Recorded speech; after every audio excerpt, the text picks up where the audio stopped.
Bienvenidos a la clase de encefalopatía por RM, etiología, imagen y protocolo. Permítanme unas palabras. Previamente, voy a ser muy breve, simplemente decir que les saludo desde Barcelona, en Cataluña, concretamente pertenece a España, donde tenemos un problema muy grave con el coronavirus, como habrán visto en las noticias. Esto se soluciona, vamos a salir, más o menos tiempo, y ustedes espero que lo sufran en menor medida. Pero tengan claro que lo que debemos hacer es formación, formación y formación, formación sobre lo que tenemos en las manos entre el propio personal sanitario, lo primero. Y después agradecer a Fardit y concretamente a Fabián Monforte por la invitación a participar de este congreso. Dicho esto, desaparezco de la imagen, me van a permitir ustedes que demos por comienzo la clase. ¿Qué vamos a decir respecto a la encefalopatía por resonancia magnética? Bueno, pues vamos a empezar con unas características muy claras, muy específicas. Primero, algo muy básico de cómo está ubicado donde tenemos la cabeza. Ya lo sabemos todos, ¿verdad? Encima de los hombros, bien. Pero ¿qué vamos a estudiar? Vamos a estudiar lo que es básicamente ese parénquima cerebral. No vamos a estudiar zonas óseas, habitualmente por resonancia, aunque también lo podemos hacer. Se va a estudiar sobre todo esa anatomía cerebral o incluso cerebelosa. ¿Y cuál es la orientación general y específica que nos piden muchas veces los médicos habitualmente? Pues va a ser para estudiar zonas o patologías isquémicas, patologías traumáticas, tumorales, etcétera, etcétera. Hay infinidad, pero hay unas especificaciones mucho más claras, unas especificaciones mucho más específicas. Por ejemplo, va a ser la resonancia, la técnica de elección en muchos de los estudios de resonancia y sobre todo cuando, por ejemplo, se genere una necesidad importante en la calidad de la imagen respecto a la imagen obtenida, y que no acaba de aportar una validación correcta. Y también en muchos tipos de patologías cerebrales que son específicos para el estudio por resonancia magnética. ¿Es el que tenemos de encefalopatía es uno de ellos? Bueno, la resonancia aporta un plus más, aporta un plus más. Y cómo no, saber en este tipo de estudios si vamos a necesitar la administración de contraste o no, y la cantidad, ya saben ustedes, que dependerá en función de la concentración, si es una concentración de 1 molar o es una concentración de 0,5 molar. Y ustedes ya saben y conocen los contrastes con los que trabajan. Vamos a utilizar una antena específica, una antena dedicada de cráneo. Estas son antenas de una casa comercial concreta y ustedes ya conocen las suyas. Lo que debemos saber es que esta, por ejemplo, es de 16 canales, esta es de 32. La que sería una técnica de elección para trabajar sería siempre utilizar la de máximos canales. Esa sería la forma más correcta. Mientras más canales tengamos, más señal, más calidad de imagen.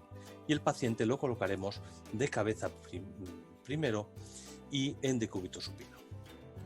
Dicho esto, vamos a entrar en algo más. ¿Qué es esta encefalopatía? ¿Qué es la encefalopatía? Bueno, pues no es ni más ni menos que un mal funcionamiento del parénquima cerebral, de ese tejido cerebral, de esas neuronas. ¿Por qué? Bueno, porque es debido a que hay algún otro órgano que está funcionando mal en la mayoría de los casos, y eso afecta al funcionamiento propio cerebral.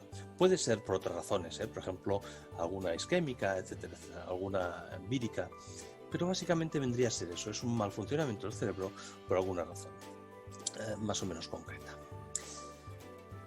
Existen diferentes presentaciones o el por qué se nos va a producir esta encefalopatía. Puede ser anóxica, hepática. Vamos a ver solamente algunas de ellas, no vamos a verlas todas, vamos a ver las más importantes. Vamos a ver concretamente la encefalopatía hepática, la encefalopatía vírica o infecciosa y lo que es una encefalopatía aguda. ¿Cómo se va a presentar por imagen en resonancia la encefalopatía? Bueno, pues podemos decir que de una forma muy general estas encefalopatías se van a presentar mediante un patrón de imagen de lesiones que van a afectar al córtex cerebral, Pero el córtex en general, sí, puede ser perfectamente el córtex general, pero va a haber áreas muy específicas, por ejemplo, como los ganglios basales. Estos ganglios basales van a tener una importancia bastante relevante en el diagnóstico de ciertos tipos de encefalopatías. Y también van a poder afectar el córtex o a ciertas áreas, como van a ser las áreas parieto-temporo-occipital. Si hablamos específicamente de la hepática, pues podríamos decir que se presentará como un fallo del hígado, un fallo hepático, de curso que puede ser agudo o bien crónico, es decir, de largo tiempo, y se va a identificar un proceso en el que en circunstancias normales este hígado va a metabolizar bien todos esos osmolitos intracelulares, como por ejemplo pueden ser elementos como el manganeso y el amonio. En esta patología, por ejemplo, no lo hace. Este hígado no produce eso, no hace esta absorción y esta metabolización del manganeso y del amonio. Y eso va a hacer que exista un aumento de estos elementos dentro de la parénquima cerebral y por lo tanto la aparición de edema. Y si aparece edema también va a aumentar esa presión cerebral. Por lo tanto, esta encefalopatía hepática o la encefalopatía, por la general, va a producir un daño cerebral que puede ser permanente o incluso puede llegar a la muerte. Se pueden realizar tareas previas, como va a poder ser realizar en función de la razón por la que se produzca la encefalopatía. Es decir, podemos adoptar medidas saludables. Por ejemplo, si tenemos una encefalopatía hepática, vamos a poder evitar, por ejemplo, la toma de alcohol. Vamos a evitar esa toma de alcohol, de drogas, etcétera, etcétera. Si son hipertensivas, pues se tendrá un control de la tensión arterial y con medicación, si hará falta. Si son anóxicas, evitar asfixia con alimentos, evitar también comportamientos peligrosos que van a poder dar lugar, entre otras cosas, a ciertas contusiones en la cabeza o en las cervicales que van a poder conducir a esa anoxia. ¿Qué es lo que debemos ver? Como decíamos antes, por regla general, lo que vamos a ver van a ser toda una serie de áreas hiperintensas de forma parcheada en la secuencia T1, y esta serie de imágenes nos van a aportar señal sobre todo en las zonas de lóbulos parietales, como decíamos anteriormente, y también en aquellos ganglios basales. Entraremos a ver qué áreas específicamente en estas hepatopatías que vamos a distinguir. ¿Van a necesitar contraste las encefalopatías? ¿Qué piensan ustedes? Esperemos un momento. ¿Sí? ¿No? Bueno, el que haya dicho depende tiene la solución correcta. Es decir, dependiendo del origen de la encefalopatía, va a requerir contraste o no. Y en las cantidades, como hemos dicho antes, que ya conocen ustedes según el fabricante. Y básicamente se realizará un protocolo estándar sin o con contraste dependiendo, y con esto podría ser suficiente, aunque se pueden añadir la adquisición de algún plano que se crea necesario. ¿Qué es lo que va a permitir el estudio por resonancia magnética respecto a otras técnicas de estudio? Bueno, pues básicamente nos va a permitir identificar y medir una serie de sustancias, es decir, una serie de anomalías en la imagen anatómica porque se han depositado depósitos anormales de esas sustancias que decíamos anteriormente, que no han sido metabolizadas en el hígado. Y eso, como se deposita en la cabeza, lo vamos a poder identificar. Vamos a estudiar concretamente estas tres que decía antes, la hepática, la vírica o herpética y la aguda. Vamos a entrar en materia concretamente con la encefalopatía hepática. ¿Qué características nos ha de mostrar la imagen potenciada en T1? Bueno, pues comentábamos anteriormente este aumento de señal de los ganglios basales.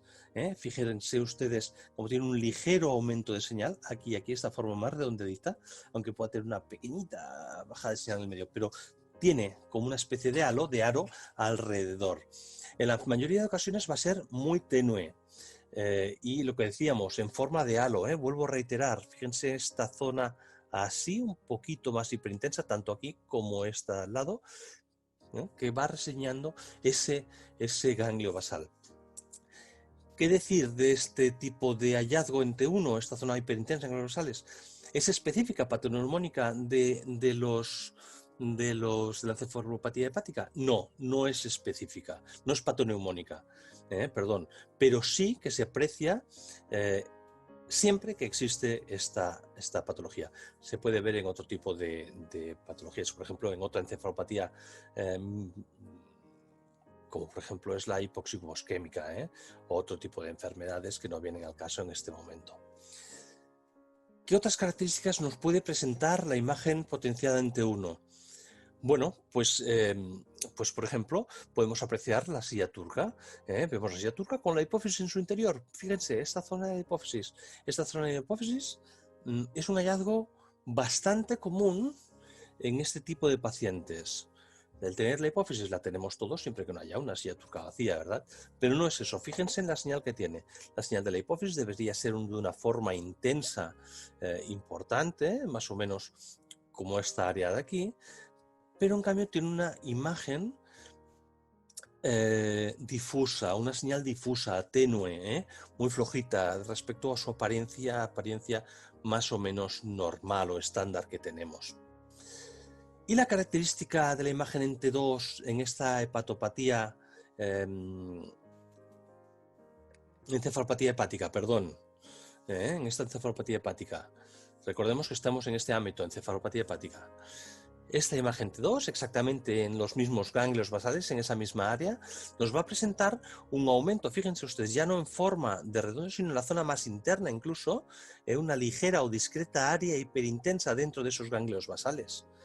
Aparte de que también se puede apreciar una serie de atrofia cortical difusa. Y si miramos una imagen FLAIR, porque recordemos que tenemos muchos tipos de imágenes, bueno, pues ese depósito de esos materiales que han producido una bajada, un ligero aumento de señal en T1 en forma de halo y un aumento interno de señal en secuencia T2, nos va a producir esto. Ganglios basales puede ser frecuente en la encefalopatía hepática apreciar exactamente esto. Este aumento de la señal de esta área de estos ganglios basales. Pero no solamente eso, sino, bueno, y esto se produce exactamente igual que en el T1, lo que pasa es que en el FLAIR ya saben ustedes que se aumenta bastante esta señal. Pero no solamente esto, sino que además también vamos a ver un aumento, o podemos llegar a ver un aumento generalizado de esa intensidad de señal difusa en la sustancia gris, pero también en la sustancia blanca. Fíjense ustedes, un aumento de señal en sustancia blanca, pero también en sustancia gris. Fíjense en estas áreas de aquí que tenemos por aquí. Sustancia gris, sustancia blanca. Bueno, pues va a haber ese aumento de señal. Y también podríamos encontrarnos, si bajásemos en la imagen de este estudio a nivel de tronco, podríamos buscar también a veces un ligero aumento de esa señal en la secuencia FLAIR. Cuando obtenemos una imagen de la secuencia de difusión, concretamente en esta imagen isotrópica, va a haber ese aumento generalizado de la intensidad de la señal difusa de la sustancia gris y de esta sustancia gris y de la sustancia blanca. También tenemos ese aumento más generalizado. Y muchas veces esta señal va a afectar muy poco a estas zonas que tenemos aquí. Fíjense ustedes como esta parte más posterior y más anterior lo vemos muy bien, a esta área de aquí que podemos conocer más bien como esas áreas precentrales, ¿no? No suele afectarse mucho en este tipo de encefalopatías. Bueno, ya hemos visto las características de unas imágenes de un tipo de encefalopatía que es la hepática. Vamos a pasar a ver la encefalopatía vírica o herpética, por lo tanto una más de tipo infecciosa. Estos pacientes que la van a sufrir van a ser sobre todo pacientes que ya son portadores de otra enfermedad que los hace inmunodeprimidos, como por ejemplo pacientes portadores del virus del VIH o bien pacientes que están tratados o en tratamiento de algún tipo de, por ejemplo, quimioterapia que hace que tengan su sistema inmune más deprimido. Muy bien, bueno, pues ¿qué podemos aportar o qué podemos decir respecto a este tipo de encefalopatía? Bueno, pues que es una que la resonancia va a ser el método de elección también del estudio, de hecho en la mayoría de encefalopatías. ¿Por qué? Porque se va a poder distinguir muy bien la sustancia blanca de la sustancia gris y ese aumento de señal o descenso que pueda existir en las áreas que ya hemos comentado anteriormente. Pero en la encefalopatía vírica más específicamente nos va a aportar un plus de señal porque la distribución de las áreas afectadas es muy diferente a la hepática. Puedo adelantar ya en este caso que sí, que vamos a necesitar la utilización de contraste. ¿Qué características nos va a aportar la imagen T1, como decíamos anteriormente? Bueno, pues unas características muy importantes. Vamos a obtener un aumento de señal, un aumento de edema, pero en este caso no va a ser por el depósito de estos materiales que no se pueden eliminar por el hígado, como comentamos anteriormente, sino va a ser por un aumento de un proceso vírico infeccioso. ¿Eso cómo se va a traducir? Pues en unas áreas de edema. Podemos ver esta área más temporal o esta zona aquí al lado de la arteria cerebral media e izquierda, donde tenemos este aumento de señal. Fíjense ustedes cómo hay una alteración del patrón del parénquima cerebral. Un poquito en la parte anterior vemos bien distinguida sustancia blanca y sustancia gris, pero en cambio aquí detrás vemos un descenso de esta señal, esta zona más hipointensa. Esto va a proceder y va a aparecer siempre que haya esa afectación. Piensen ustedes que la distribución del virus se va a realizar, en este caso, vía sanguínea y por lo tanto a nivel de los grandes vasos cerebrales se va a poder distribuir. ¿Se distribuye de forma igual y homóloga en ambos? Ya ven, puede ser que sí, que se distribuya tanto por la zona derecha como por la zona izquierda, pero puede existir un aumento de distribución en una de las áreas, como es en este caso, como es a nivel de las arterias cerebrales medias izquierdas. ¿Y cómo se vería esta imagen en T2? Bueno, yo creo que ya lo saben ustedes, cuando hay un aumento de señal por un aumento de edema cerebral o de líquido, lógicamente al ser líquido, si en T1 es hipointenso, en T2 se va a ver hiperintenso. Y es como decíamos antes, por ese edema que existía. Y fíjense cómo es bastante selectivo a veces, En el hemisferio derecho prácticamente no vemos nada, en cambio en el hemisferio izquierdo vemos esta alteración de este edema. Por lo tanto, es una distribución totalmente o un poco anárquica, podríamos llegar a decir. Y en las secuencias FLAIR, ¿cómo se va a comportar? Bueno, pues ya sabemos perfectamente que en las secuencias FLAIR va a pasar exactamente lo mismo. Allí donde haya edema podemos ver perfectamente este patrón, como veíamos anteriormente, posterior y lateral a las cerebrales medias izquierdas e inferior en la imagen coronal, con ese aumento de señal por el aumento de edema que existe, el aumento de líquido. Y en la difusión, ¿cómo lo vamos a ver? Bueno, pues tienen en la imagen de la izquierda la secuencia de difusión en imagen isotrópica y en la derecha la imagen de ADC.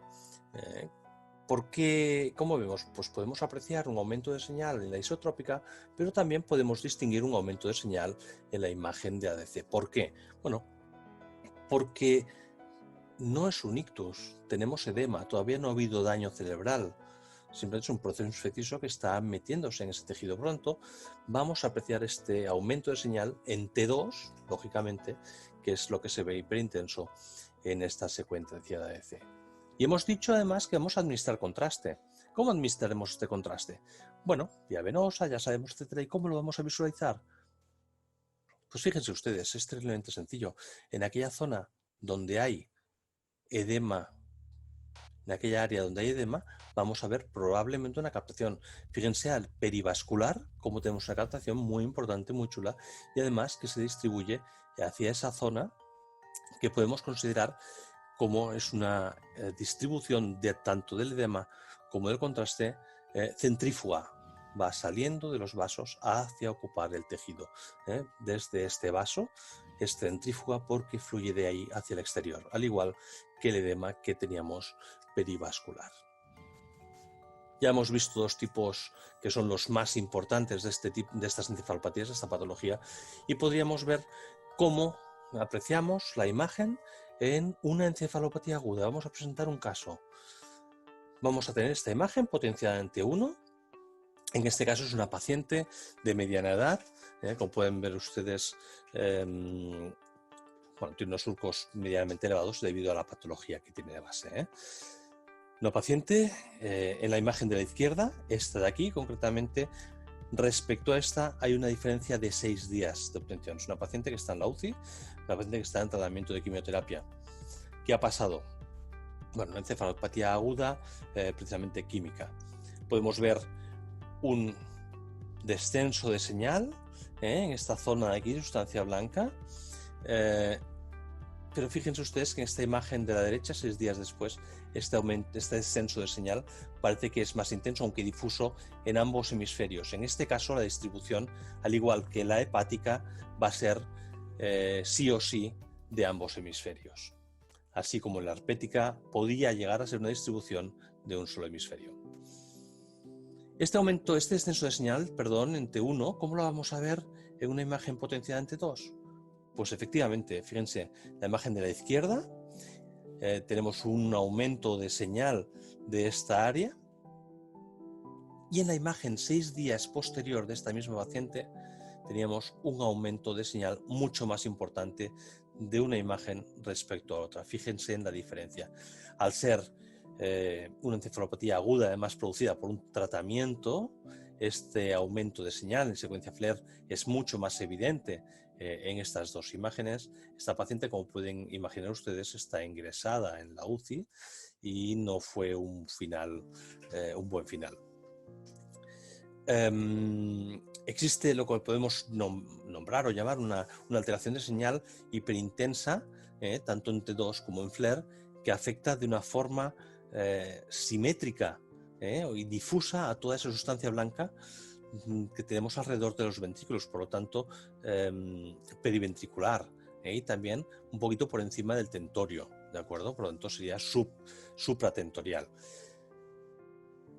Si pasamos a la imagen T1, ¿es necesario poner en estos casos contraste? No, no es necesario. En una encefalopatía aguda no es necesario. Pero fíjense cómo tenemos las dos imágenes post-contraste. ¿Por qué? Son pacientes de UCI, en la cual el radiólogo decide que sería bueno ponerlo para ver si ayuda en algo más, si aporta algo más de información.